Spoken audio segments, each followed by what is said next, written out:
আপনাদের সবাইকে নমস্কার জানিয়ে আজকে আমি আইলা মাছের তেল ঝাল বানাচ্ছি। এখানে আমি আধা কিলো আইলা মাছ নিয়ে পরিষ্কার করে ধুয়ে 1 চামচ হলুদ 1 চামচ নুন দিয়ে আমি আইলা মাছটাকে ভালোভাবে মেখে নেব।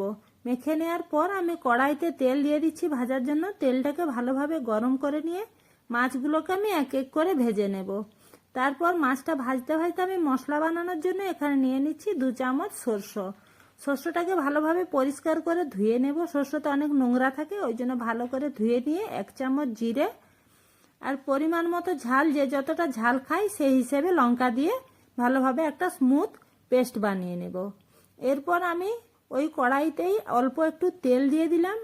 তেল দিয়ে ওখানে আমি ফোড়নের জন্য কালো জিরে 1/2 চামচ নিয়ে নিচ্ছি আর ছোট ছোট করে কুচিয়ে রাখা টমেটো দিয়ে একসাথে ভেজে নেব। এরপর আমি টমেটোটা যাতে ভালো নরম হয়ে যায় এই জন্য নুনটা এক্ষুনি দিয়ে দিচ্ছি।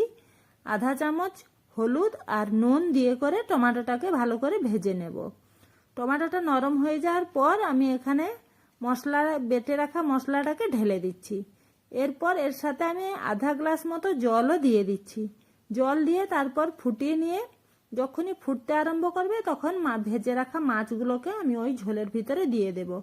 এরপর নামানোর আগে আমি অল্প সরষের তেল দিয়ে 2 থেকে 3 মিনিট মতো ফুটিয়ে নিয়ে আবার মাছটাকে নামিয়ে নেব। তৈরি হয়ে গেল মাছ। এই মাছটা খেতে অনেক সুস্বাদু আর বাচ্চারা কাঁটা থাকে না বলে খেতে অনেক পছন্দ